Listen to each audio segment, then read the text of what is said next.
Hello everyone, welcome to the Spring Tutorials, and today we will be talking about the very first and important concept in the same, which is inversion of control.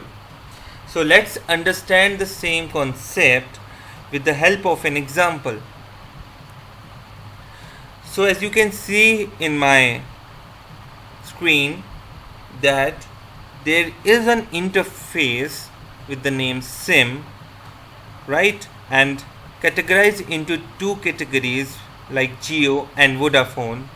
So these can be like our classes which is implementing this interface containing the two functions here, calling and data, right.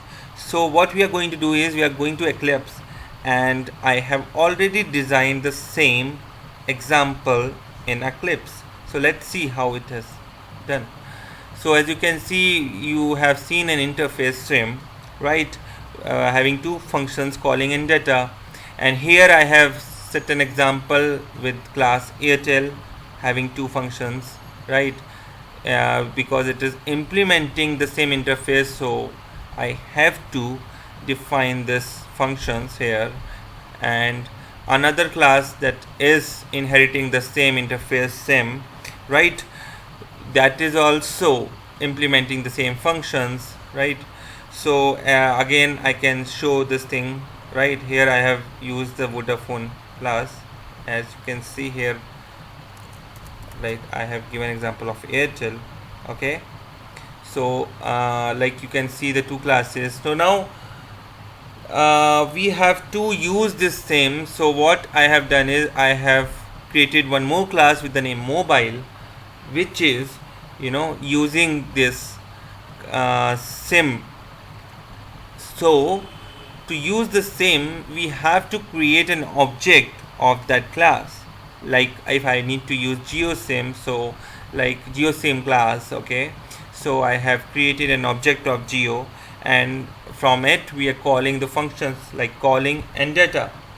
Let's say if you would like to use Airtel sim, so you have to write the object, you create the object with the Airtel class. So you can use here Airtel, and you can call the Airtel sim here, and then the functions that you can see, right, if you execute it, right, so it will call the Airtel class functions, right.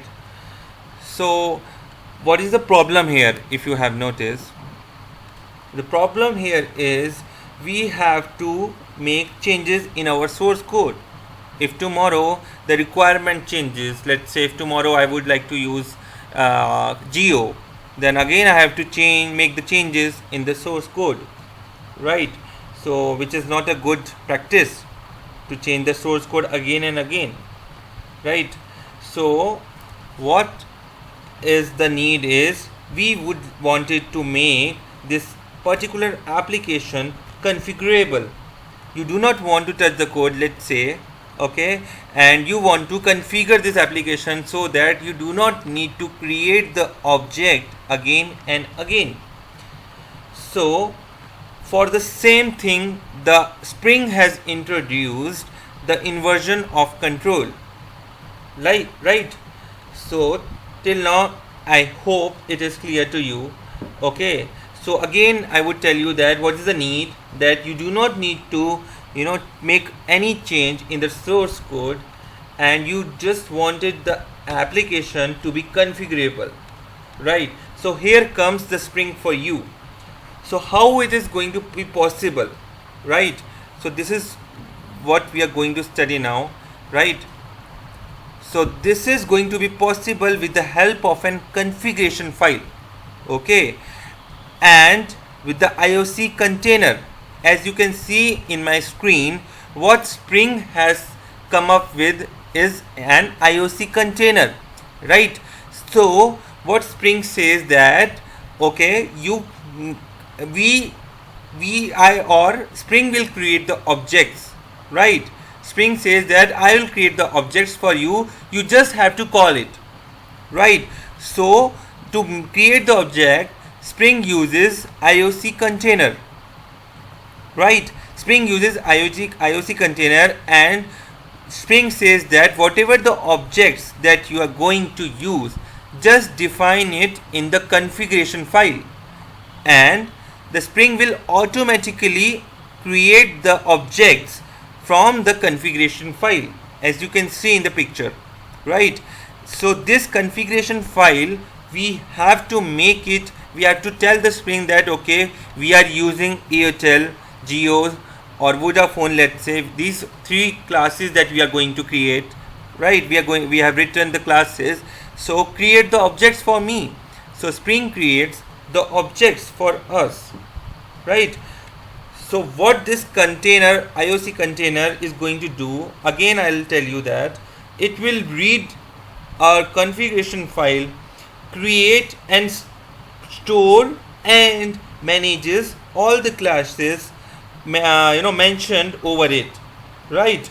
And whatever the objects, right, whatever the objects that it creates or Spring creates, that is called as Spring Beans, right? These are ABC are called as Spring Beans, right?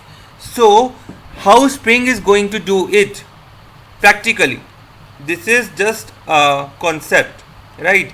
So how Spring is going to do it, this is what we are going to understand now. Let's go to Eclipse and understand the same thing.